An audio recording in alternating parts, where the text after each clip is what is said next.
That was so poorly done. I thought I was going to do a cool little transition around the room. Hey guys, welcome to With Ben Becker. I'm Ben Becker and you're with me, and so was Jake Moore today. As you can see, this is the end and I'm doing an intro afterwards because I'm tearing down. But we had a blast. We got our new puppy in the house, so we were a little worried about all the barking, wanting to get out of the crate while we were doing this. So I just called Jake, my buddy Jake Moore, who's coming to the podcast today, and I said, hey, we can't do it downstairs. Do you want to do it in my kitchen? And I'll just make you some curry? And he was like, yeah. And that's what we did. We had a blast. It was a super fun time. Yeah, Jake Moore, give a round of applause. And for my cat, look how cute she is. Hi, Jax.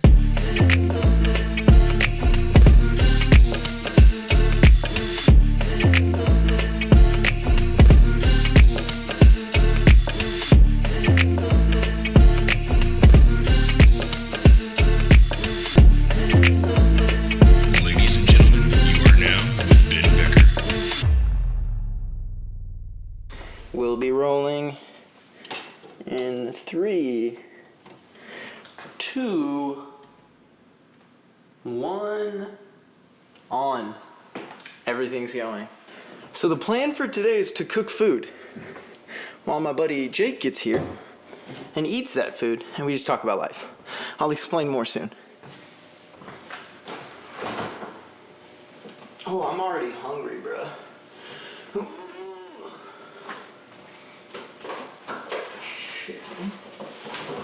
Devin's chicken that I'm stealing. Well, not really. I'm Venmoing him for it. It counts. Yeah, I don't know whose onion this is. I'm also stealing that. We're making curry, my favorite dish. I actually have curry in the fridge, but that's not as fun to do on camera. Should I check my phone, see where Jake is?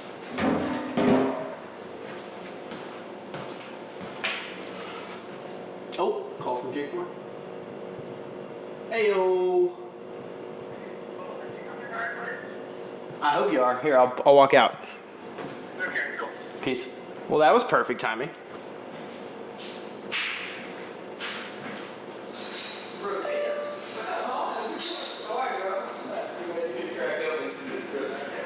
So I originally had you so we're in the kitchen here. Oh, I originally had the thought of putting me up at this island, but all these stools are terribly sized, so you were sitting at the island like this. So we gave you an entire desk. Come on. This is you. You're the podcast. Dude. I love it. Check it out. Yeah, bro. I tossed some stuff on the stove because it's frozen broccoli, but I got cameras rolling as of 5 minutes ago. This is the most fun I've had setting up a podcast so far, for sure. Also, sick place. Thank you, dude. Yeah, I can give you the mini tour if you want. Yeah. Okay. So I'm pumped. I guess I'm gonna do this. Welcome back to With Ben Becker. As you can see right here, the man with Ben Becker right now is Jake Moore, close friend, savant, if you will. Well, I don't know about that. I wouldn't go as far to say. So okay, not allowed. Savant's not allowed. Tell us about yourself, Jake. All right. Went to Belmont with Ben. We met pretty early on. Had to have been freshman year, right? I would have been out by then. Oh, true. By the next year. So, yeah, we met probably on the basketball. Good stuff. Restart that thought. Yeah. We met at Belmont 2016, 5 years ago. Yeah, bro. Playing probably basketball. Yep. It was, I threw you the alley-oop. I wasn't good at basketball. I'm trash at basketball. But I was the tall guy, and everyone expected me to be good, and I'm just sitting there don't pass me the ball. Then Jake walks in 5 inches taller than me. Also, he's not trash. And I'm like, that was pretty bad. By now, I'm definitely trash. No. But you walk in, and I'm like, hell yes. I'm no longer the tall dude.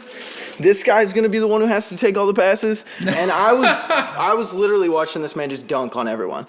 So I was like, yeah, this is my opportunity. And I just tossed you an oop at some point. Everyone lost their shit. And that was just our inside joke. I think I hadn't seen you for another year. And I just ran up to you on campus or somewhere. And I was like, oh, and you're like, ah! It was just comedy. See, that's what's great about just friends is... Yeah. You start somewhere random, and then you just go back to that. You go back to that place. You don't have to necessarily be directly in that same place. You can show up and see somebody. I literally saw my... this is the weird part I didn't think about. I want to look at you. That's all right. I want to just have a nice little friend to friend. right. But no, I literally saw, it was my old chiropractors, literally last night at Shoey's. And I just walk in, see them, and they're like, whoa, we're giving hugs. That's like, awesome. The friendship thing for me is the biggest thing. If I know that I'm going to see you, Yeah. we're going to have a good time no matter Yeah. where it is. Oh, we're chilling. We're cool. We're chilling. You said you like curry, right? Yeah, to be honest, I don't know how familiar I am with it. I'm sure I've had it before. It's a coconut milk based soup or stew basically. Cool. Kind of sweet, kind of got a kick to you can do that depending on how you want. I don't know if you like spicy. Love it. I stole my roommate's chicken and my roommate's onion. Sorry, boys, I'll Venmo you later. But yeah, we're good to go. Really. I'm just loving this setup here. I get to look at myself here. That's always nerve wracking. I've tried that camera too. Like you have to feel like you're just on a Zoom call. I'm feeling it right now. I wish can they see kind of my setup here? Because this looks dope. Yeah, so like This is fun. I wonder if they can. They can kind of see it here, but If anything, this just for myself I feel like a game host. Yeah, a game show host. I feel like Hello, welcome to With Ben Becker. I've got this like I'm a vlogger too. We're just mixing all of YouTube. All media mix. Yeah, bro. I love it. Cooking show, vlog. You have to hit them from all podcast. angles. What? You have to hit them from all angles. Exactly, bro. Exactly. So how's the podcasting been? How do you feel? So I've loved it on the aspect of this is honestly just chilling for now. I don't have to really run into this yet. Let's just have some combo. Cool. I've loved it on the sense of being able to restart, if that makes sense. Like everything else has been. Oh yeah, I can do this kind of. Everything else for a while at least has been.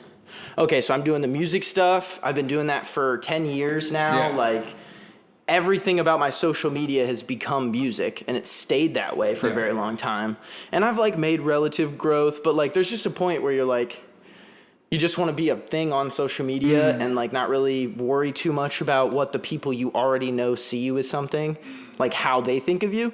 It's been really nice to just start from scratch, 0 followers, 0 views, 0 anything, and like watch it literally just barely creep.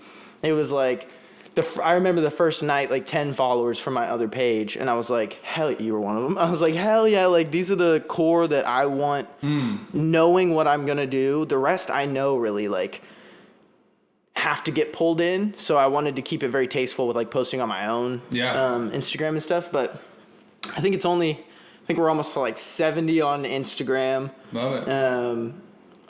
Literally only like 10 or 15 on YouTube. And it's like, I feel like 10 years ago, 5 years ago, 2 years ago, I'd be so pissed that I hadn't like blown up or done something crazy yet. And it's like refreshing going to look at analytics and seeing like, oh yeah, I got like 3 more. And then the next day it was 4. And That's it's literally cool. going one by one. Yeah. But as far as how it's going, that's on like more of an outrospective like thing. For me, it's just going fun because I'm having fun. Like Just I get to have my friends in, have normal conversations. Like we were talking about it, which we should get into that. How you're kind of the reason I jumped on it. Oh. Where in a lot of ways, dude, because I had always thought about it, but there was just that. I think the Chipotle or Taziki's. One of the times where we just went out and we're talking about planning. You're like, bro, the stuff you're saying right now, like you don't say in regular conversation. You're just like explaining it to me because we're on music mode. Right. But if this was a podcast, like we could hop into this completely differently where people are now hearing that you've got deeper thoughts about music. You're not just trying to jump in and make random songs and stuff like that. And that was an eye opener for me at least. But it was just like, I've just noticed a lot of freedom in the sense of feeling like I am 100% myself now socially, like on social media and stuff. Like there is no portrayal of this cool guy or this like different person. I think you're cool. You know what I mean? Like everybody's got their cool version. You know what I mean? Yeah. That's like what I feel like I'm just shedding very quickly with this podcast, and I love it. But That's awesome. Have you ever done a podcast? I've never been on a podcast. How's it feel? This is cool. Again, I feel like I'm the king of the hill right now at this setup. I've got candy. I already blew bubbles. I don't know if you saw. Oh, you did? Oh, heck yeah. I kind of made a mess. All But the fun stuff here just to make sure. Yeah. dude, I'm straight up. Everything's working. I'm gonna pull this back, and you can do it however you want to. Yeah. As long as you keep it around like Cool. 2 fists away from you. Cool. I keep them pretty quiet, so that way you can just like, even if you full screen, nothing happens. Dude, I'm loving it, bro. I'm feeling good. Well, so I've seen you. So we hung out a bunch playing basketball, whatever, freshman year, and then it was like 3 years of this like digital, like, yo, what's up? We would always respond. Yeah, we would always respond to each other's stories. Like, I'm sure we saw each other, whatever, around, but. I think we saw one time at like a party at Miles's. Okay, yeah, That's totally. one of the things I remember. 100%. And then maybe just like, I don't know, sometime last year in the recent history, I was like, dude, I loved your music. I always saw you post about it, and I was like, dude, this guy's super cool, super talented, and then also just a great hang. So I'm getting pants, but I'm also getting emotional. yeah, don't tear up because of the onions. Just tear up because of the combo. Yeah, we There just was a long time of kind of just kind of like online mutual friendship, Yeah. but we weren't really sure. You know, like and we know a bunch of people who know each other, so I feel like we probably ran in the same crowds. didn't But get to know you. Yeah. Like until maybe this last year. yeah, probably this year, maybe earlier wintertime, I don't know. And we got that first Chipotle or Tzatziki's, whatever our go-to was, and. Man, it was just like being able to hear the reason behind progress and like the reason behind all the projects. I was like, dude, you have to talk about this, man. I knew you, and from a distance loved your work, but never knew like the heart and the story. And I was like, bro, you have to talk about this somehow, because I think that was the beginning where I was just like, you said that and I was like, but I don't know how. Like nobody wants me to post like a 20-minute explanation of every song on my Instagram. Right. Like, how do I really do this and be myself but explain what that means? Yeah. And yeah, it's just like, talk about podcasting? I was like, yeah, but no. Well, I think that's what's great about this is like you can talk about everything. For real. And with like with the people we know and just cool like individuals, there's no limit to what just convos can be had. No, dude, I literally, my last one, yesterday, 2 days ago, the drummer from Trapped, before he left, was a very close friend of mine. His name's Mike Smith. Okay. And when a lot of the political stuff started happening, where they were like, I don't know if you know any of that story, like Not really. Trapped basically started posting a lot of politically driven stuff during Okay. like, Trump times, where Got it was it. very, very volatile. Yeah. But it wasn't Trapped, it was actually like the lead singer Just one guy. posting his own opinions. Yikes. And it ended up being that like he loved the dudes, but he just didn't want to be pulled into that whole Right. mindset. He's a very positive dude, just kind of wanted to be seen as a positive energy, not Right. that. And it started out just as normal conversation, but towards the end, we're just like, I get to have a conversation with someone who's extremely heavily connected and has all this knowledge about music, but I'm not talking to them about that. We're just having Right. conversation. And then at the very end, he's like, oh yeah, I drummed for Trapped and this happened. Like, Headstrong, Totally. thank you. Yeah, like, that's crazy to think about, that I can just have friends that, I think in the same way that I never thought that I could talk about it, I never really completely thought about how cool my friends were. Like, everybody that I know here is extremely talented in so 100%. many different ways. 100%. And the potatoes in the sink. That's right. Add some flavor. Yeah. We're all like doing different things, but they're all kind of coming hand in hand together. We're all starting to work together and figure out this like kind of just network of people who care about each other more than they want to profit off of each other, and that's Totally. really cool. Totally. Well, that's what makes Nashville really like special, is because most people are creative, and either like, I think it's really cool that there's a lot of music industry people, but there's a bunch of non-music industry people too. So it's like people just move here because it's a dope place, and then they all have stories and different backgrounds and different strengths and different like kind of attributes that make great people great people.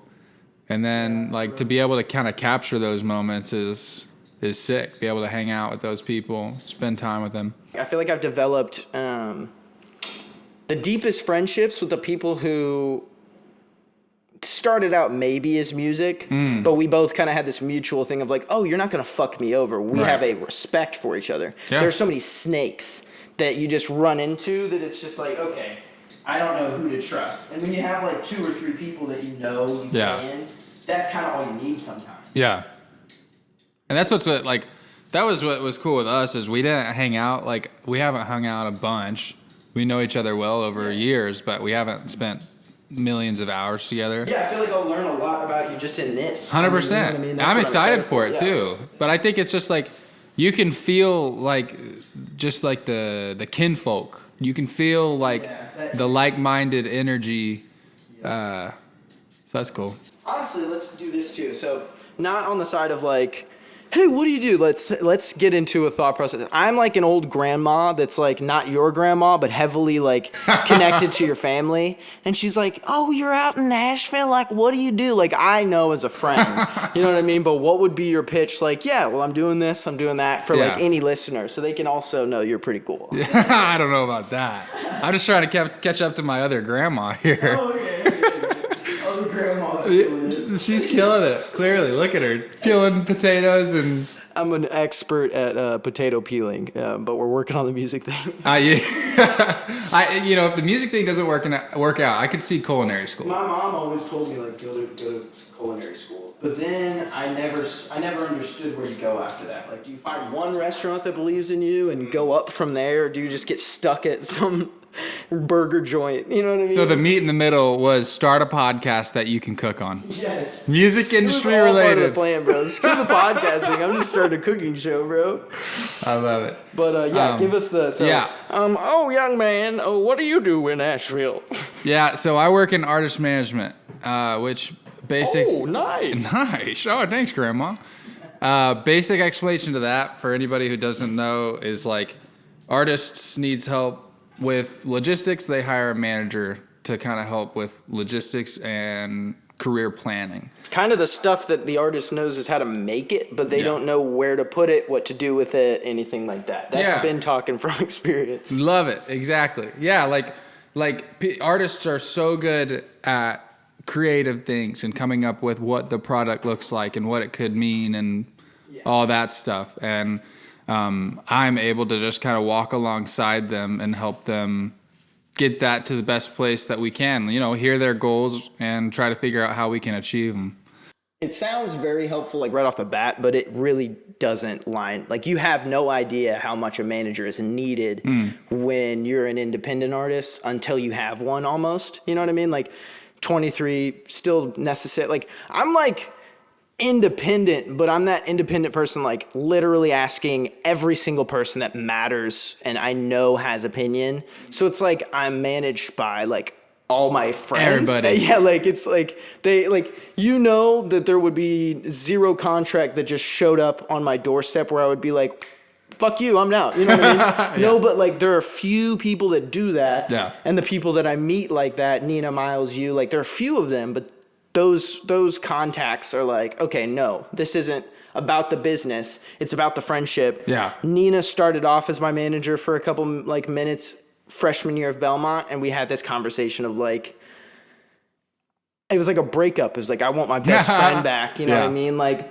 no, it's personal. I mean, that's something, artist-manager relationship is super personal. Everybody's kind of bearing their heart on their sleeve. It's, for real. I give a lot of credit. Even if you're not connected, you're putting yourself out for whatever they're putting. 100%, yeah. And it's like, the artists, I give a lot of credit to artists because they're like so in tune with their emotional side because they're revealing their songs and their heart and their their soul really whenever they release music and when they're talking about their career and what they want it to look like. And then there's me going like, okay, like how can we make this a reality, or how can I step into this and like kind of invade your... Does it feel like I'm really bad with boundaries, not on like letting people in, but feeling like I'm crowding. So do you have to get out of that headspace of like not feeling like you're doing too much? 100%. And I think there's a balance too with some artists, because it's like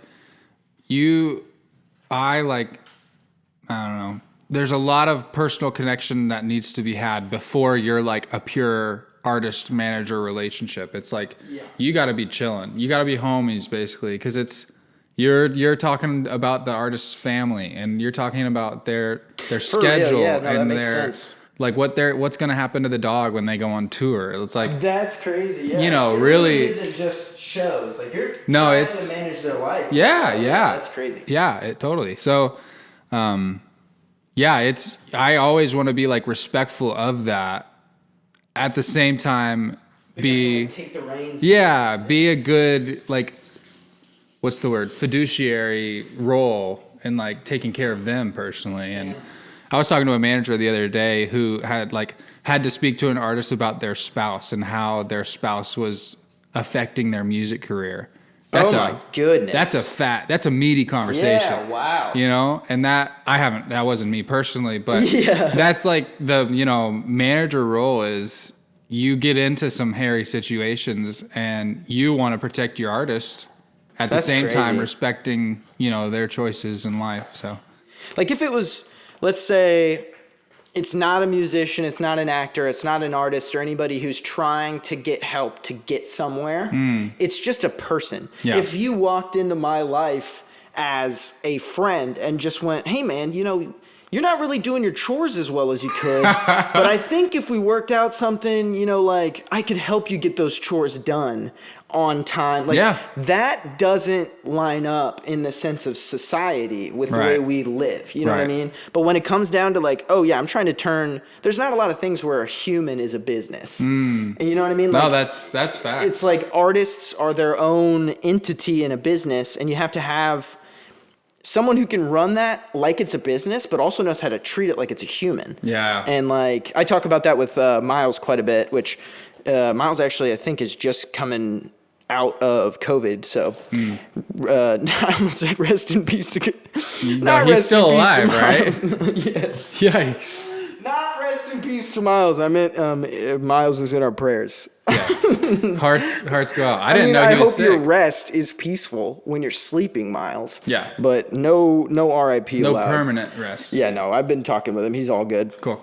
But yeah, I want to have him on the podcast soon because we talk about that a lot. Yeah. Where it's like, I care about these people as people. Yeah. But I care about them also as like my job. Yeah. And it's almost impossible sometimes balancing that because usually I'm hanging out with them as friends, but then the moment that we're separate, they're texting me something about business and I know it's not the right call. You know what I mean? Like he's got to kind of manage both sides of things. And I don't know. I can't even imagine it, honestly. Like, it's pretty interesting. It's funny. I'm from, small town Texas and moved out here to Nashville back in 2016. I didn't actually know you were from Texas. Yeah, awesome. Yeah. When people like ask me back in like hometown or whatever, it's like, what do you do?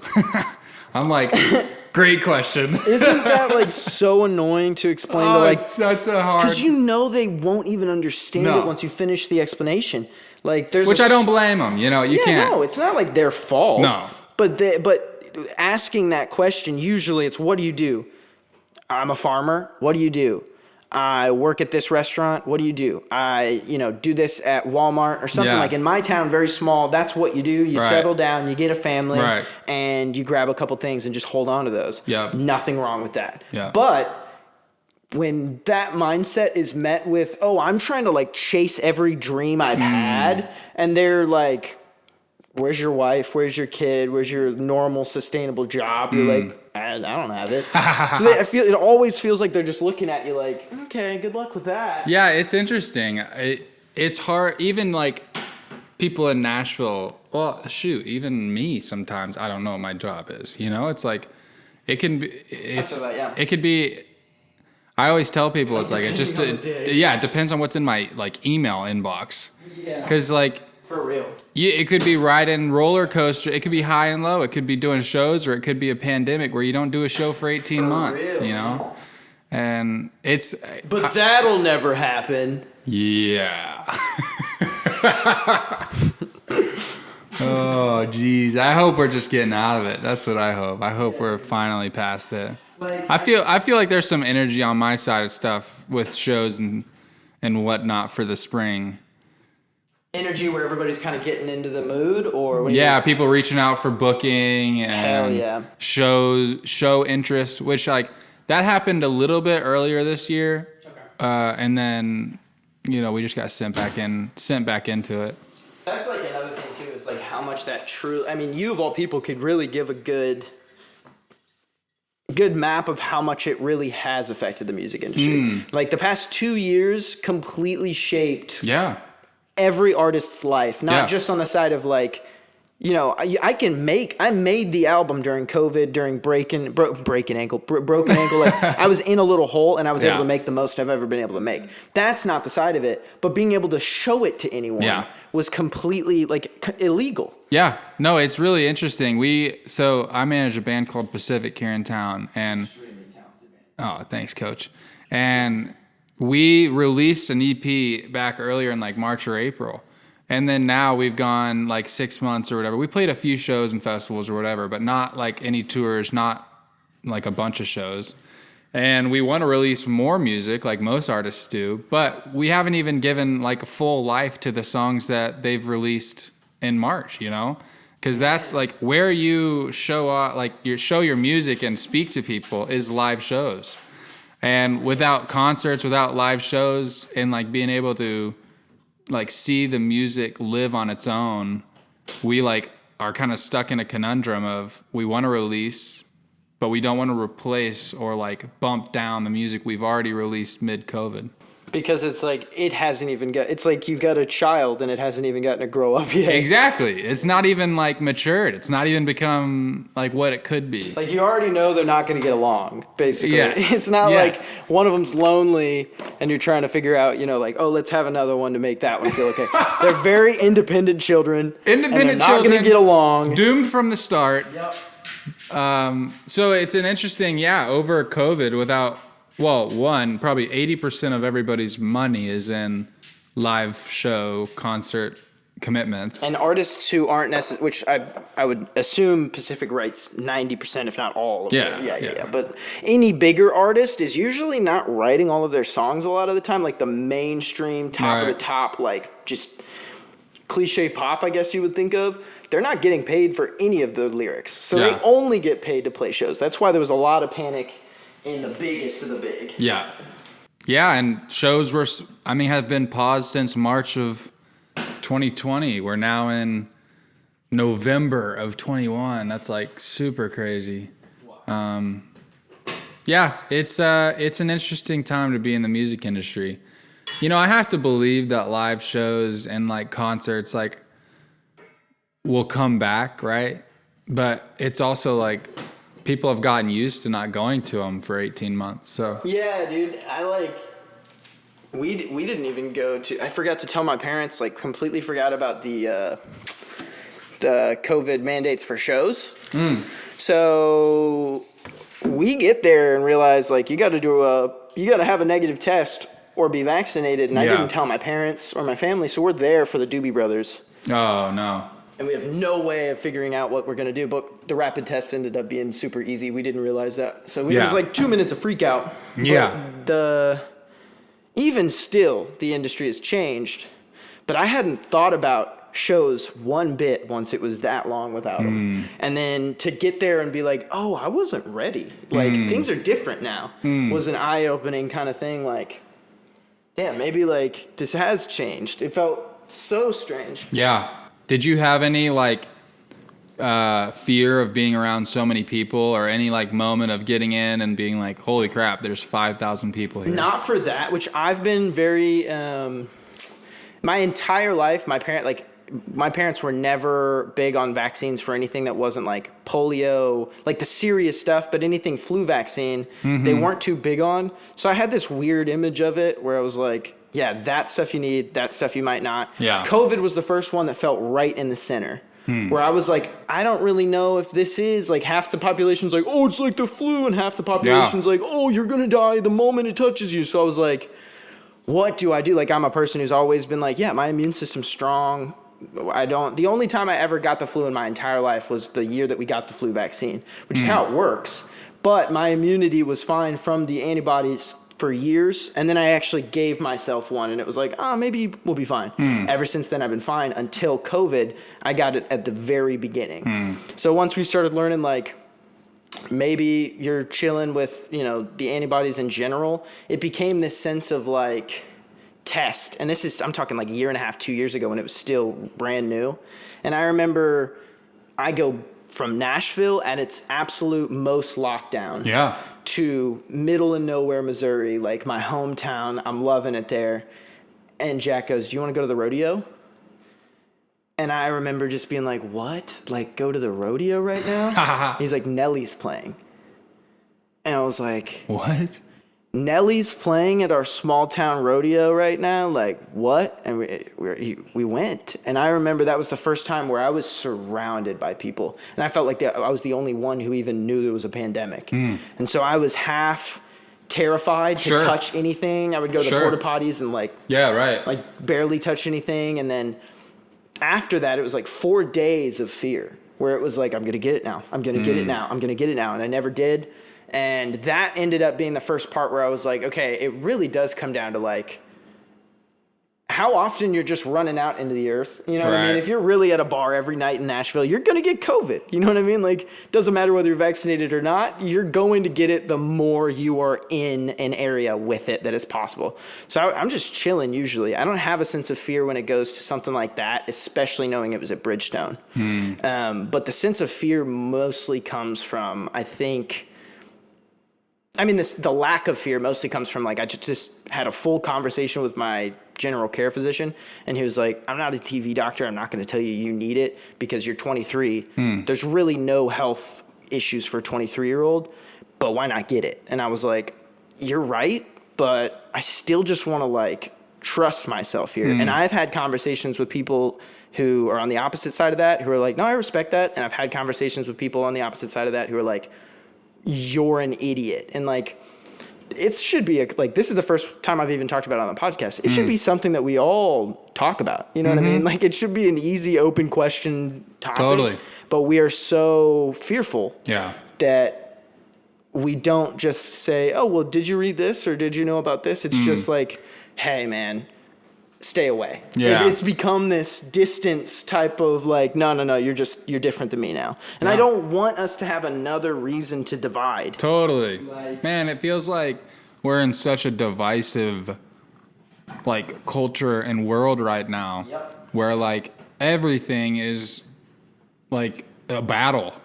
It has to be. Everything is a line in the sand. It's like, "Oh, you crossed that, we're going to fight now. We can't be friends." Especially since everybody's gotten on Twitter more at the pandemic. 100%. Just seeing the most polarizing shit, like, just amped up on the internet. Yeah.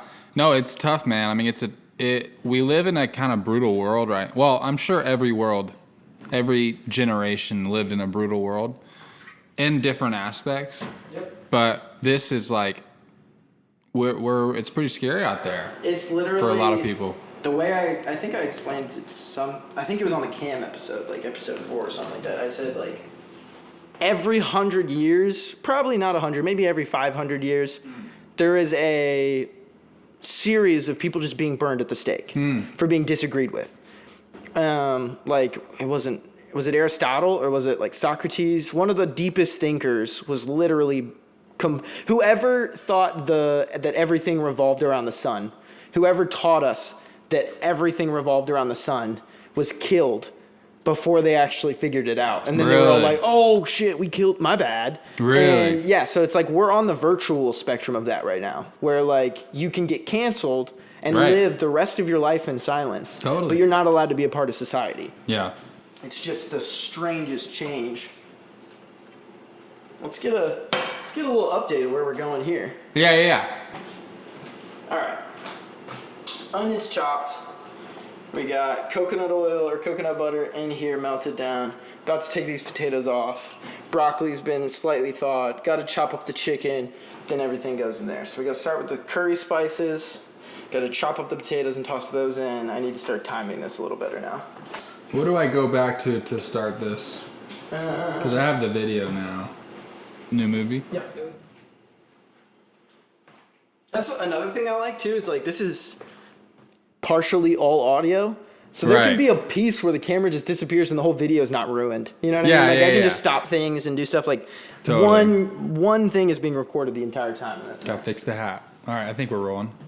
Oh, the mics are still going well. 45 minutes, we're killing it. All right, so Wow. we gotta get to food at some point soon. But this It will be- smells great. Also, I had like 10 minutes of that on too, so we're probably around 30. Cool. Yeah, dude, the smell's about to get really good too, because we got right now all you're smelling, I think, is the veggies and straight coconut butter. Cool. But once I pull these off and chop them up, everything's going into one pot. Like you literally, I had a whole like not actual argument, but like a whole thing with my mom where I was like, no, curry's like a dish, and she was like, curry comes from the spice. You're literally taking a type of oil. Oh, that's great for the mic. Just steam directly into the microphone. You're taking some type of oil, and you're just mixing it like crazy with a bunch of vegetables and a bunch of spices. And that spice mixed with the oil turns into a curry. It has nothing to do with like a type of curry. Anything that is made like that is basically a curry. But you start with this really thick, over-the-top flavor, and as you add all of these flavors, or all of these like bland vegetables in, it all evens out in the middle. And right as everything has the same taste, you toss coconut milk in, and it just becomes this like really good kind of like savory, sweet stew. Love it. And that is the theory behind curry. And making music. Yeah, true, actually. Everything, you just toss a bunch of stuff in. Toss a bunch of slowly. stuff in, balance it out, let it just soak, Yep. see what comes out the other side. Exactly, dude. That's all you need. And digestion, I guess. Yeah, that's maybe less appetizing. But yeah, dude, this is like probably my favorite thing to make anyways. That's cool. It was the only thing I had available. I should explain why we're even doing this. Yeah. Like an hour ago, Yeah, Ben probably. calls. I think I said something before you got here, but I probably won't use it because it was a good intro with just like, oh, he's like, I came up to the camera and was like, Jake should be here any minute. And right when I looked, it had Jake calling. So it was like, Oh, that'll be a good intro. But we've got a new puppy in the house, and he is Dawson's, and Dawson lives on the same floor downstairs as me. And basically, he's really loud. He's the cutest dog ever, but we're crate training, so you can't just expect a puppy to not bark. Like, let me out all five minutes of every 5 minutes. And Dawson's going to work, so I was like, what can we do? Like, I want to do this podcast. And I called Jake, and I was like, just trust me, bro. Do you like curry? And he was like, yes. Sure. And he walks in, and I have like this entire thing set up. But I thought it'd be fun. I feel great about it. I've got curry in the fridge from like leftovers, but that's not as enjoyable. This is freaking Rachel And Ray shit. Yeah, on. I'm getting tantalized by watching yeah. it being built from the ground That's what I up. like to hear. Yeah, we ain't got no curry packaging. No, Just pour that stuff in. No, we starting from scratch. This is pure. It's going to be. This is like definitely one that even when I'm like, oh, I fucked it up, all of my friends when they eat it are like, oh, this is amazing. Really? So with this being a smaller portion, I think I can nail this. Love it. But yeah, to my future guests, this is possible at any point. I'm having a blast. Just say, hey, this is my meal of choice. You know, I'm coming over on so and so, and I'll figure it out. It might be distracting. It's distracting for me to do both, but there's so much enjoyment, I feel like, about the candidness. Man, I love it. You know what Well, I mean? dude, It just comes out. people connect over, food. For real. So, yeah, I love hanging. I think you and I have hung out majority of times over Yep. a lunch or a dinner Yep, or even something. at Miles' party, I'm sure we were eating Exactly. We're always eating something. Like, that's how I love to connect with people. So I'm all about eating on a podcast. That's what I like to hear. Yeah, I'm all about it. There will be some point where I sit at the baby table and just put the camera here and we're just eating, finishing, talking. We're just chatting away while eating soup. It depends. We might just get to enjoy it, like cut it and enjoy the stuff after, but we got to have a taste test at the end. That'll be our finale. 100%. But so like you've been in Nashville the same amount as me, and this is like a conversation that I've really thought a lot about, like having with Nina and Miles too. Is like, how many different things did you expect to be doing now when you walked into Nashville? Like, were you thinking you'd be artist management? Were you sure of what you were gonna do? Were you just kind of figuring it out? Like 5 years later, right? Like. Looking back now. Yeah, what is the consensus? Yeah, I think, man, I'm fortunate to have landed in a city. I went to Belmont studying. I never changed majors. I was actually talking about that with a buddy earlier today.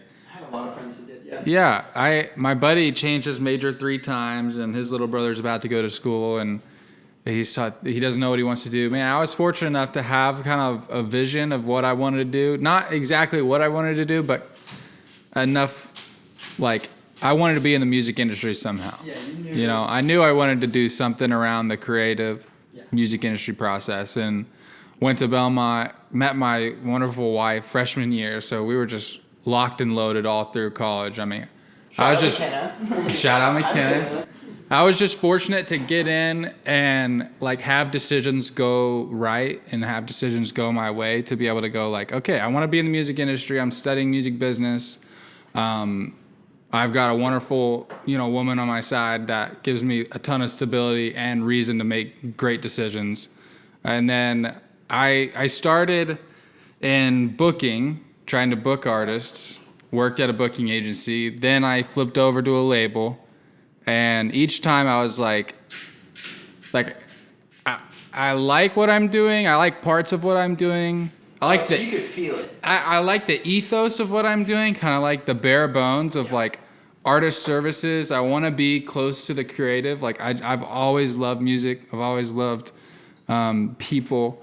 And so I'm able to be in the business of both, and landed in artist management, where it's literally just chilling with people, trying to come up with strategies and business plans with people, and then getting to know people around music. So you knew from the start what you wanted, you just didn't really maybe know what it was yet, and what it was called. But you just had to feel it out. Totally.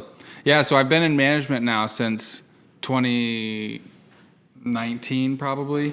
Okay. Yeah, early 2019 was when I got my first management gig, and then started managing my own artists on the side pretty quickly after that. Okay. And man, I love it. I mean, I just feel blessed to have landed in a city, to have great people around me that like encourage me to chase after a pretty weird job. When I like begin to think about it, like we all have pretty interesting like jobs that have highs and lows and different aspects, like different great advantages to being in the music industry, and then also like great not disadvantages, but it's just like it comes together to be like a positive, but there's so many tasks that it's like, oh my gosh. Yeah. I was talking to a manager yesterday, and he actually is like kind of stepping away and focusing on his family and everything, and super respect that. But he was like, it's a tough job to do if you don't have passion for it. And passion comes from obviously many things. It could be great relationships. It could be great like music, or the base of what you're doing is great.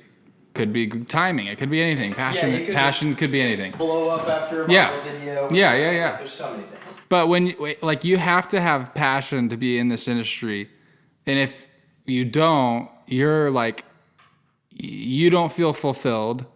You probably aren't giving a great output to the artists or the people that you're working with, so they don't feel fulfilled. And it's like it's not like you can just clock in, clock out, punch the numbers, There's so much more weighing on that. Yeah, there's a lot more that like has to line up. So far, I'm just grateful to be here in a way that everything has lined up, not perfectly, but in a way that I've been really happy with in kind of my career and my life, my personal life. So It's so weird too how like someone was talking about this old band. It was like for some reason I'm thinking the Bee Gees. I'm telling myself that it wasn't about the Doobie Brothers because I just saw them and that's why I feel like they're in my head. But it was a band. That's all I know. And they were hated like 3 different times for changing styles almost. Oh, but they interesting. shaped this new sound in so many different ways. And it was like their main point was like they didn't just go straight up in any way. Yeah. They were legitimately just up for a while, straight down. But they didn't stop. So Right. they went up again, and it's literally like by the end of that weird roller coaster, you always end up really high if you just keep going. I totally believe that. Okay. That is like, maybe it's an optimistic or an idyllic way to view people and things. But I think if you're staying at something long enough, it's going to work out. Yeah, I mean, you don't even have to be good at it. You can be so bad and just stay at it that people start laughing. Yeah. And then you have a following. Exactly. Like with music releases, it's so tough because a lot of artists measure their releases by the numbers that clicks on, or the number that adds to playlists, or the number whatever, like a measurable outcome. Yeah. Where like all of life's greatest things are immeasurable, you know, like if we were really happy from the amount of money that we make, like we would go, I hear little puppy. Otis. Aw. He might need to go to the bathroom. I might have to run and give him a bathroom break for 5 seconds. That's fine. That'll be the weirdest shake. Let's go ahead. I want to hear this. Like this seems like a cool thing. Oh yeah. If we were able to find joy from all of like the measurable parts of this life, there'd be so many more happy people. Like not even happiness, joyful people. Like our fulfillment doesn't come from our paycheck. It doesn't come from the amount of friends we have. It doesn't come from us posting on Instagram and getting, 500 likes or whatever the number is for you. Like our Probably about 43. Perfect. So like that's not the line of happiness, because when you hit those 43 likes, you're like, all right, what else? Like what's next? When you get your first big show or your first paycheck, you're like, okay, now what? So it's like all of life, like the real, pursuit of happiness is in like the family, the people, the stuff that you're doing, the passion that you have. I know. I love that. That's a great ender for going to take a potty break. I'm trying to get my brother here. My little brother. Cam? That dude. We're not related. Oh, really? Everyone thinks we're brothers because of our names. That's why we became friends. All right, back to the pod. I think I've been recording the entire time on the mics. Oh, so we can walk back into it. Yep.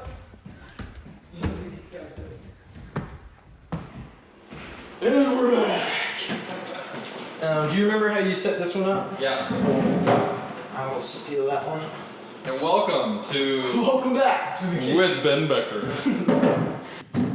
I'll tell you one thing, that intro song is sick. Hey! I've gotten a lot of good things about the intro song, which is really nice because my biggest fear was looking professional. So, at least that looks good. The rest of it isn't, but we've got the professional intro to make up for unprofessional Benjamin. Unprofessional Benjamin. This week on that should be a Unprofessional section. Benjamin. What would be the first thing that pops up on Unprofessional Benjamin? Alright, give me some time on this one. Probably one time. You know those times where you just I'm not even going to give the gist of this story because it was terrible. You know that time when you just shouldn't laugh? Okay. I think it was a church situation. Okay. I'm not going to say that either. We just had a lot of laughing about some topics we shouldn't, and I'd say that's my Achilles heel. Yeah. Is if you get me in a laughing mode, I am done. Yeah. I am laughing, and it's not going to stop. Yep. That's my unprofessional. That's Unprofessional Benjamin, section part 1. I want to go up with people just not having any clue what's going on. Yeah. And do it like we're doing an interview, but all my questions are just, have you listened to my music? And I don't even tell them who I am. Yeah. I'm just like, Hey, have you heard yet? And the rest is just them being really uncomfortable. And I think that'd be pretty great. Yeah, like at the mall. Full camera, like, boom listen to mic. my music. That's all I do. And like, see how people react. That's not only like just a funny video in general, but it's always advertising. Like, go check out my music. Yeah. I'm trying to figure out like more candid things to do that I would enjoy that aren't just, hey, go listen. Yeah. Like, do you feel like it's really hard to, here, since this is an actual question, do you feel like it's really hard to either think of something generally like sincere when advertising? Like, is advertising as difficult on the managerial like spectrum? Like, do you have to look at them like it's going to make sure that they look real and they look like them? Yeah. Or do you just have the first ideas and kind of like go with them? Because for me, it's like all I want is to be genuine. Right. But telling people to listen to your music feels ingenuine. Right. So like I get in that weird cycle. Whenever you post something or release a song, there's always going to be the group of people that hates it, complains about it, thinks that it's too, commercial, thinks that you're posting too, advertisement like, or like you're not being. Oh, I used to know these guys before they were doing the ads. And now they're so ingenuine, or disingenuine. I think there's like a part to it of like, yeah, you're always gonna have a group of people that's mad at you. For real. But with stuff that I'm working on, it's just I want it to be genuine. I want it to feel authentic, purely to the artist. Okay. And if I'm getting an authentic vibe or something that just feels pure, like, yeah, they really believe in this. They want people to listen to this. Oh, it's good chicken. Good Lord. I was about to have to smell it, and I was like, well, don't do it awkwardly off camera. Look the viewer in the eyes and smell the chicken. It's almost romantic. Ruin the great thought that Jake had. Oh, no, I don't know about great. I was liking it. I was liking where it was going. Yeah, I think to anybody, like, they can feel somebody who authentically wants to connect with people, and they can feel somebody who's trying to make a buck, who's trying to. You're right. Yeah, it's usually like an instinctive. You're like, okay, this is a snake. It's the whole. I think his name's Simon Sinek, who came out with the TED Talk, a book, and everything. But it's like the importance of the why, and there's three circles. There's I think it ends in the what, the how, and in the middle is the why. Okay. And it's like the product is the what, how you get to the product is the how, and why we even made the product is the most important part. And that's what, like, people can typically have a gut feeling on why somebody released something, or why somebody posted something, or why somebody said that. They can instinctually feel like, oh, that was genuine. He wanted to reach out and like call me and say, how are you? He didn't want to call me and say, because it's not like a hey, how are you? And then listen, I got this gig. Exactly. Yeah, exactly. So the why is like the most important part, and it's different for everybody. And as you're like, reaching out to friends or social media people, it's like, hey, let's just connect on like common beliefs. Let's connect on a common why. And see where that takes us. And then you have that to like grow from. Yeah. You know that you have something in common off the bat. Yeah, that makes sense. Yeah. I like that. I think with that you get a lot of freedom to like, just as easily as it might seem like you're just going to disagree on something and be fearful about what outcome comes from some type of belief conversation. It's usually like I fear that because I don't know the way the other person's going to react. Because I was such a loudmouth back in the day. Like, I know I don't want to get into a political fight or anything. I want to have a really decent, respectful conversation. And if you're just like calling me names and saying stuff that doesn't really give me anything to answer with, it's just, this is why you're wrong. Bye. Shut up, stupid. That's, I think, something that anyone's worried about in some type of conversation like that. So when you open up that, but they're immediately able to see that you're respectful, you listen to them, and you do these things with integrity, they know that integrity from the start, and they're not worried about telling you the things that you might not want to hear in the business spectrum too, because they know you're not just going to overreact. Like I see how that could work, because you're being yourself at your like most kind of what's it called? Your most Like honest, like kind of honest is good enough. Like you're really being your true self. Yeah. You're not this business executive humanoid anymore. You are, hey, this is what I think. How do you feel? What do you believe about this? Oh, that's cool. This is where I see. Yeah. I feel like, I don't know, what's his name?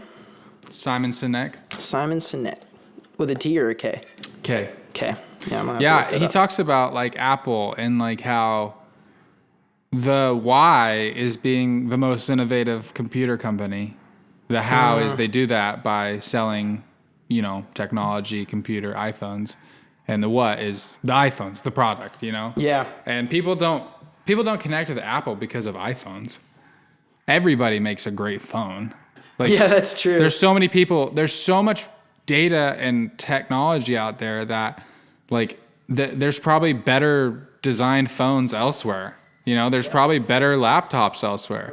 There's probably better data software, whatever. I don't even know what those words are. Like the end result isn't really what people are buying. What they're buying is being like ahead of the curve. The best, being able to say that's why people wait in line. They could wait 3 more days and have the new iPhone, I was thinking about that just in a drive-thru. I was like, I'm willing to just sit in my car for 20 minutes for a burger. Yeah. You know what I mean? Yeah. Like, that's so crazy. You Because tell yourself you're saving time. Yeah. But you're just wasting a... Well, you're committed. There's like a loyalty there. There's that's true too. You're in it. Yeah, it's I think all of life can be very different and interesting for each of us. But there are some things that we can like inherently agree upon. Hopefully. You're right, And if you can't with the person, but you're trying your best, it's like a pretty good explanation, like just immediately showing you, hey man, like I tried. Yeah. We probably would have run into this in the future. You know what I mean? Yeah, like, I think though, like everybody can connect with somebody on some level. Yep. Yeah, you could just get off on the wrong foot too. There's more like there's more thing. I have to believe there's more things to connect upon than like divide each other on. Yep. I don't know. Maybe that's not true. I hope it's true. Anybody's able to get out of their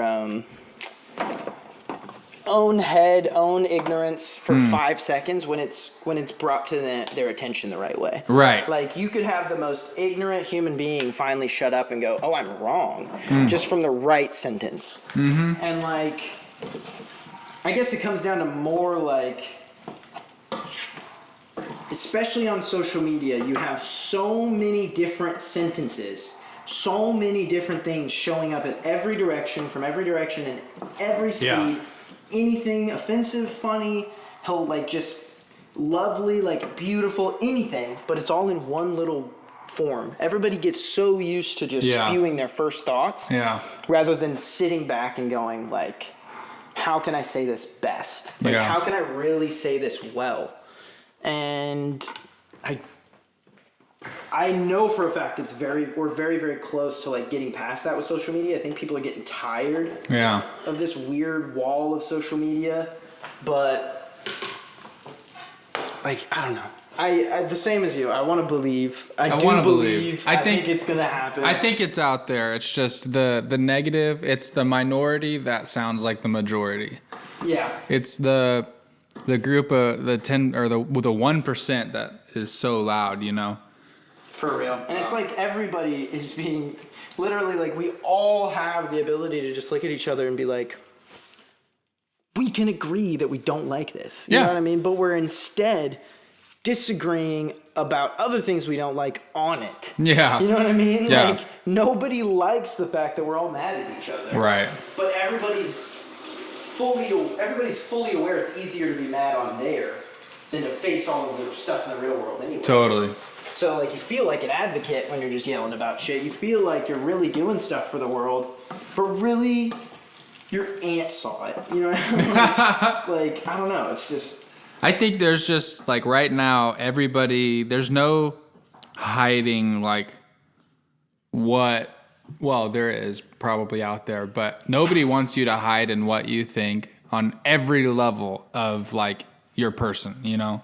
They want to know everything. Now we're living very public. Yeah, exactly. We're living very public lives where everything can be judged. That's and really then, true. You know, it's like we all have done things that are unfortunate, bad. Like we've all messed up, yet we're all kind of still pursuing something. We're still trying to be good people and good citizens in society, and it's just like a weird time to do that now because everybody wants to just cancel everybody.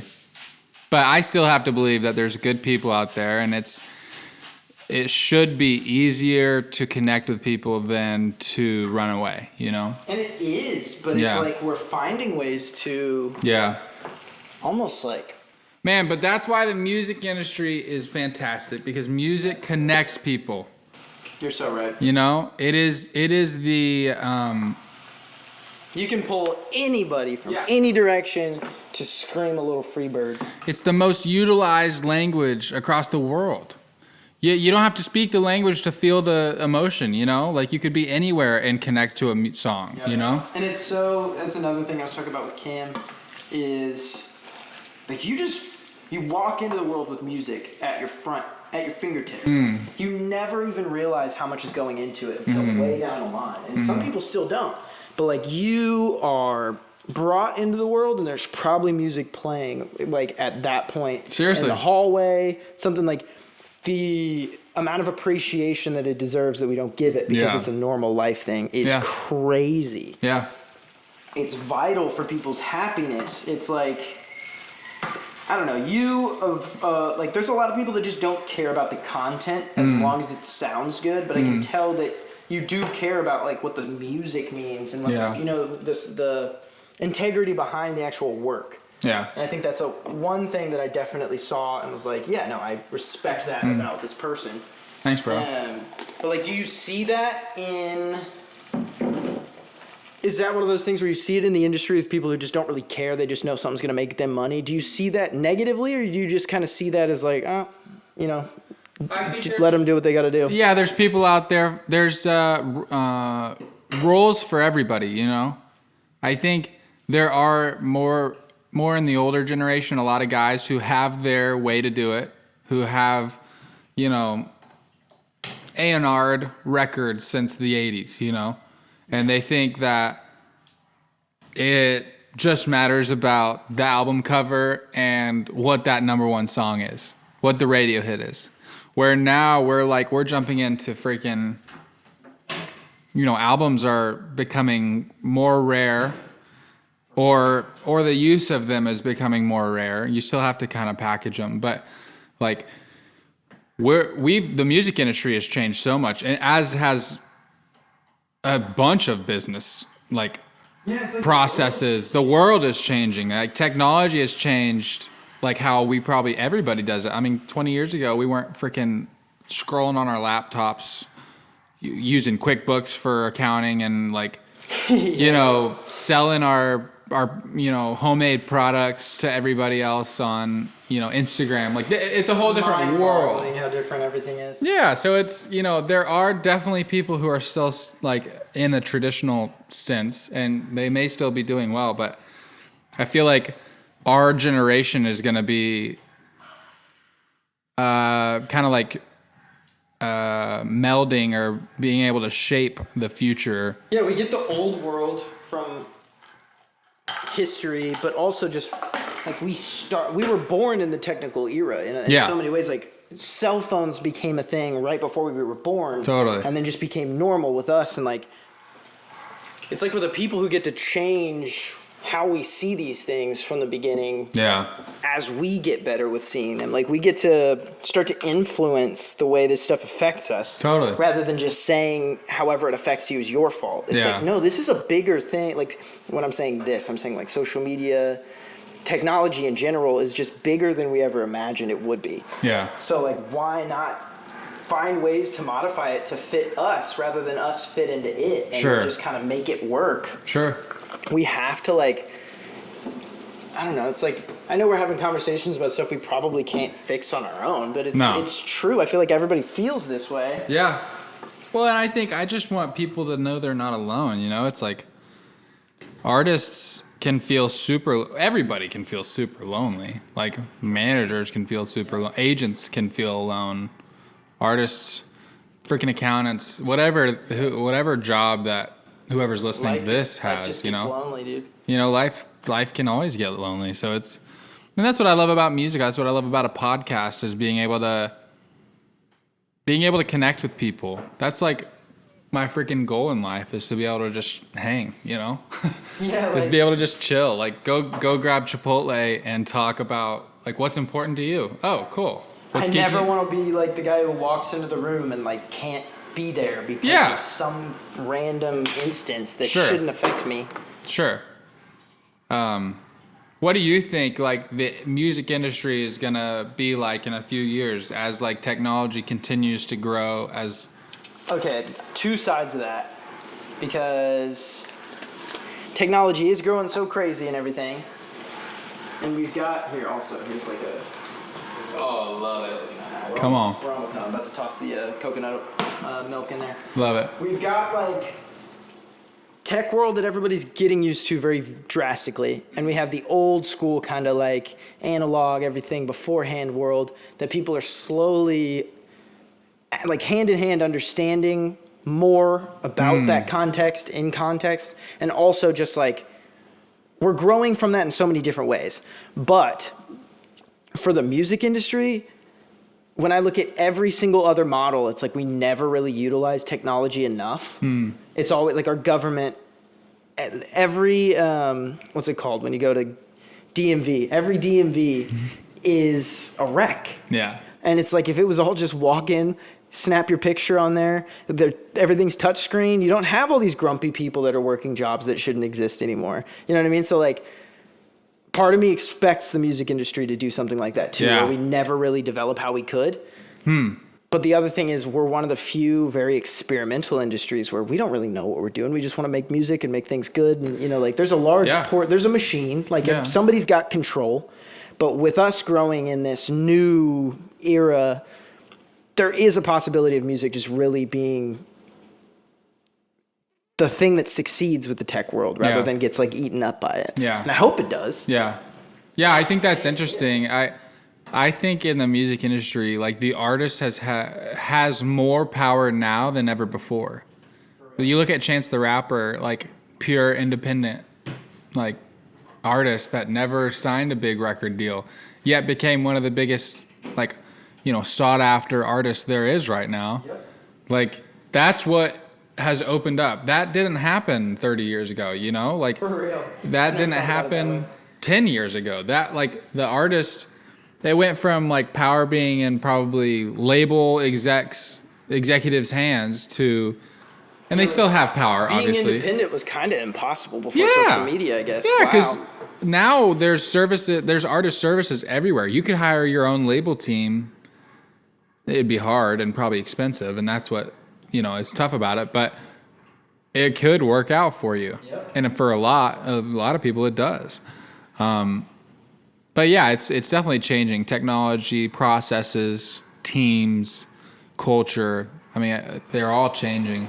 If you had to just be the guy to make one fix, this will be a really cool, because like this will be done. This will be a really good closing question. If you were the guy to just fix one thing, you don't have to fix the music industry. But there's one thing that they're like, hey, you see it better than us, fix that weak spot. Fix that piece on the rails that's sticking out. You know what I mean? Do you have something that comes to mind? Or is it just like, we need to work on a lot of things? There's obviously a million things. The first thing that comes to mind, though, is just being honest. I think a lot of businesses aren't honest in why they're working with artists, whether they're like, did you just burn yourself? I think like if businesses could be more honest about like if they're really passionate about something and if they really want to work with somebody and And being like just genuine Yes. with them could change so much. Could change right? so much, because then you build teams that believe in what you're wanting to do. And that's For on real. any level. That's on manager, agent. That's in, the accounting firm you work in. That's in whatever, like being able to work for people or with people that believe in the same end goal is like the goal in life. That's like that's the finish line, So how do you think we get to a more honest place as an industry? Like what do we do to change that specifically about us as just one big industry? We're all kind of in it together. So do you see that type of is there a hole at the end of the tunnel, or are we just kind of not doomed, but are we just kind of stuck in our own ways, and it would be more of a personal thing? Yeah, I don't think we're doomed, or else I'd probably be a lot more depressed about my life. Exactly. Did you burn yourself Burned again? yourself twice, man. These I'm are getting all a hot 'cause little worried of No. I'm the in rush process. mode because this is done and I want the rice to be cooked. So I'm grabbing a bunch of hot handles. I think it's obviously easier said than done, but partnering with people that you truly believe in, that you want to see succeed and that also want to see you succeed. It's you look at Coldplay, they've had the same manager, they've had the same team around them since they started, and it's the rising tide. What's the line? The rising tide raises all ships. They all got to rise up together, And I think it's there's not a single person not eating right now for them. Exactly. And so I think it's partnering with people you believe in and that believe in you, and just trying to be genuine in this day and age, just fighting for that consistency of hey, we are connecting on a good level. Let's keep it that way. And if it's not working, let's be honest about it and say, hey, let's maybe we rethink this, and revisit this in a different kind of sense, You have to. I'm not even at a microphone. This is a terrible time to start talking. Put this camera back on. I'm about to get us a bowl and love it'll it. be good to go. I don't know. That's Is it recording? no. I didn't see that. Nailed it. Okay. I don't know. I can't see a world where everything gets perfect, and that hurts. And you grow up and kind of realize that everything's gonna be there's gonna be negatives and shit. But for this industry, it is a very positive industry for the people. There's a lot of dreams involved. So there's a lot of people who want to do good, want to do well. But I couldn't just. It was a big question to put on you because I couldn't just find something that would fix. Right. I know what might need to be fixed, but I don't know how to do it. Yeah.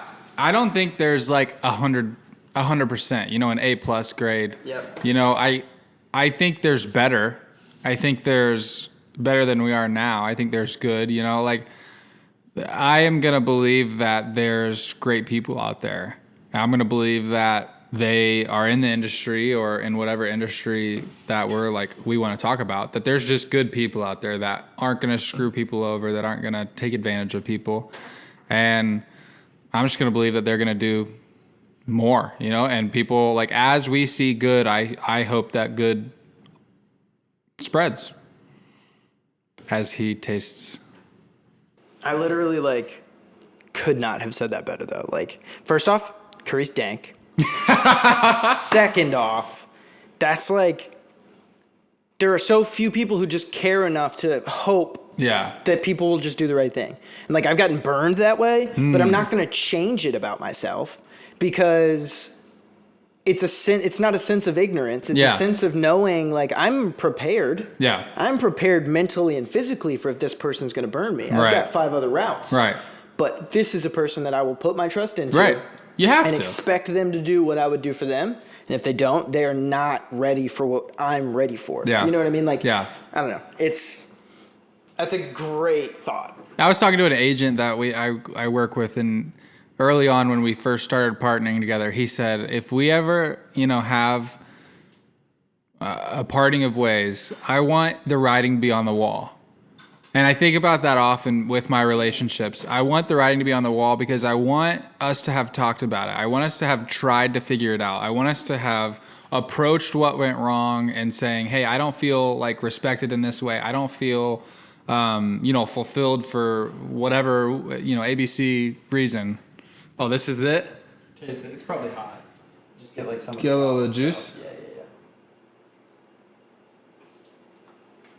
Oh, that's so good. Okay. Dude, that is so good. How'd you make this? Dude, it's literally all one piece. That's what I'm saying. It's so nice because you're starting with... That's incredible. You're tossing everything together, so all the flavors come into one. But I didn't have... I used another pot for the rice and another pot to get the vegetables a little cooked. But you're tossing everything in at once, so all those flavors just become the soup. I'll show you the whole thing. I love what you were saying the entire time, so I didn't want to just be like, okay, I'm putting the potatoes in now. You know what I mean? Like, I wanted a good like. I love it. The things you were saying were too good to interrupt, but wow. I will give you some type of like. Dude, someday I'll just make sick. it separately and show you. Yeah. That was sick to be able to watch. I mean, I wasn't really fully paying attention to the details here, but I did see you mix that all together, and it turned out like a art masterpiece. I'm glad you like it. It basically is like onions. Here, let me try this. Taste this. It's like onions and garlic in the oil with the herbs first. So you're putting like turmeric, paprika, basically any earthy flavor you can think of. Every type of spice that just tastes kind of like dirt. You just toss them straight into the pot with garlic and onions. And then I toss the potatoes in pretty early too. Then broccoli. So you want all those vegetables to cook and soak up the food of the curry, or the taste and the smell of the curry. And then as that's going, you're kind of slowly adding a little water. So it's starting to kind of become a soup, but it's not got any coconut milk. And everything's cooking without the flavor of the coconut milk, so it's not watered down. Everything has a lot of flavor. And then at the very end, once you've added the chicken and you've added everything else, that coconut milk on top, it's like the food itself has the flavor, and then the soup itself is just kind of a sweet thing around it. It's one of my favorite meals in history. That's fantastic. But yeah, this rice is taking its time. It's all good. What Chilling. time is it? Oh, you got 5 minutes to get out the door. We chilling. I'm so sorry. We chilling. What are you getting to? Is it something you don't want to chat about on our podcast? Because this will be the end of it. Nah, it's just my wifey. Getting back home to my wifey. Oh no, I'm sorry, wifey. No, she's fine. Please don't hate me. I cooked for your husband and didn't say anything. I have to check myself. I'm so out there with people, and I want to be I'm just very personable with hanging forever and too long. I feel that. So I have to put boundaries on myself. So I'm no, I got to get home to I work a bunch, my freaking nights are busy, and it's I gotta spend some time with my honey. I'm really bad with that on the side of I'll be in someone's house just chilling and literally just get in my head randomly and be I've been here, I've overstayed my welcome. Just be all right, well, I'm gonna dip, and I see it on their faces. They're all what? Wait, what? Okay, and it's too late for me to be oh, never mind. You know what? I was just testing you guys to see if you want to be around. You can't just stop leaving and so then you're sit gone. back down. So I was see you guys. It happens a lot, honestly. Yeah. That rice is not done. It's all good, bro. It's all good. It's fucking dank, though. So what do you think the next year, what are you looking for in the next near future? For Ben or for the world? Either. Ben. Let's go with Ben. Okay. So we've had conversations about this multiple times where I've never been able to say what I want to do with music other than music. Yeah. You know what I mean? My dad was always you got to pick one. And I was I know, Brian, I don't know how. I'm good at writing and I love it. I'm good at performing and I love it. I'm good at these things in the music industry and I love them and I don't want to pick. And so a lot of that was almost what kept me from doing anything at all. You know what I mean? And this year has been a lot, this past year has been a lot of not only figuring out what I'm best at and what drains me a lot, but also just kind of being able to plan things to where it all runs hand in hand. And this podcast has become something that centralizes all of that. I love that. So a year from now, I want to have everything that I've started be something I'm used to, if that makes sense. Where it's not something this isn't an experiment anymore. It started out as I'll try it. now it's like I'm set. I'm doing this. Yeah. A year from now, I want to be able to look back and be like, I'm so glad I didn't stop. Yeah. That's I don't care if it's, a certain amount of views, if it's one person who just gave me a story on the podcast that I never expected, or if it's just me looking back and going, well, I've learned a lot. Yeah. But like a year from now, I just want to have committed solely to this lifestyle that I've actually kind of started. You know what I mean? I'm doing a lot of editing for this podcast, and I love it. Like, I have a blast. I used to always want to be like a YouTuber when I was a kid, and I was always trying to make YouTube videos and the cringiest stuff online you can find of me. It's hilarious. And like, now it's like all of that is cultivated into one. Into this. Yeah, it's all of that is that. turning into one thing where this is not just a podcast about music. Yeah. It's not just a podcast about life or anything specific. It's like, kind of about life, but this is just with Ben Becker. Whatever Ben Becker's doing is here. You know what I mean? So that's enough for me. And the rest is like, make sure I'm on the right track. Make sure with Ben Becker doesn't turn into some like crazy rant page or like I start doing just mushrooms on stream. Like how everybody starts finding clickbait and doing all these thumbnail things. Like, I want to stay genuine. I'd say that'd be my answer. Like, I want to still be me in a year. I think that's great. I think like you want to connect with people. You're not focused on a result or like what we were talking about, the measurable outcomes that could happen. It's like the immeasurable. You want to just be chilling. You want to be living your life and bringing people alongside you that like have also been in your life and that are living their life. And like, that's sick.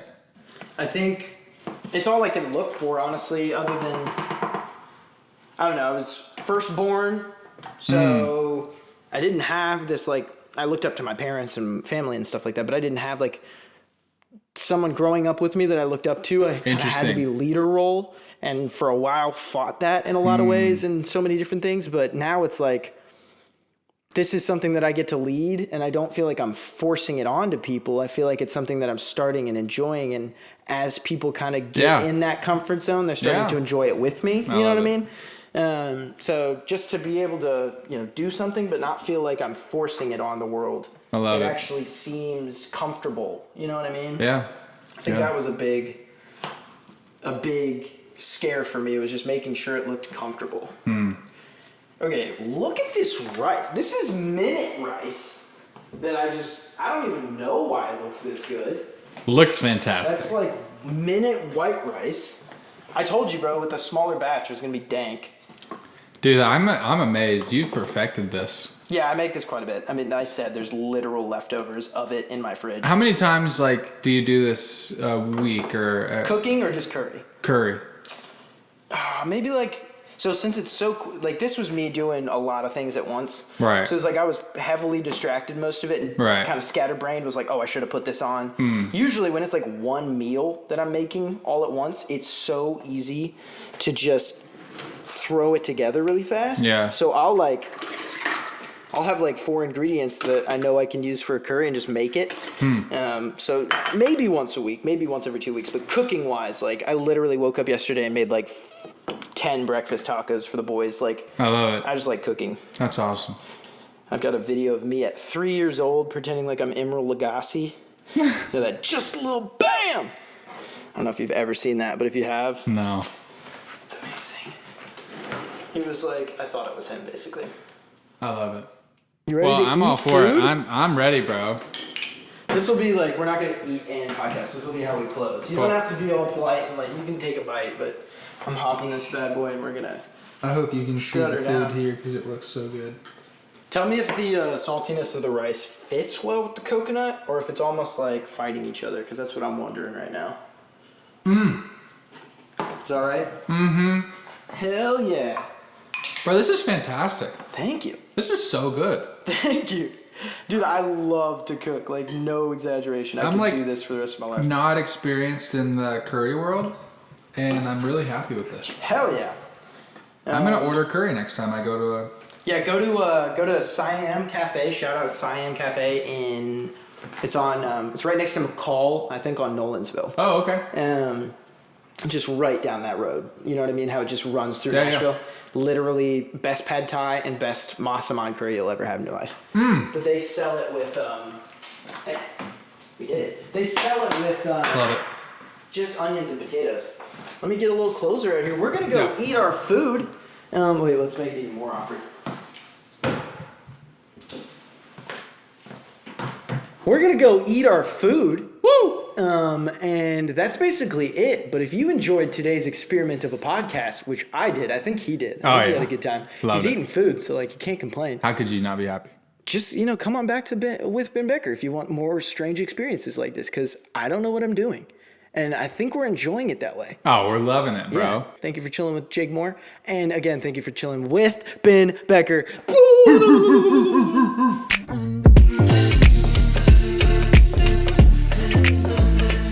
Ladies and gentlemen, you are now with Ben Becker.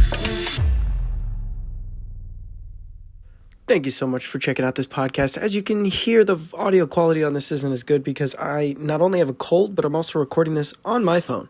So, I'm just here to remind you to follow on Spotify and follow on subscribe on YouTube, please. Please, I just need you. I need you in my life. I need to know you're by my side. I need you more than ever. I'm sorry. Please.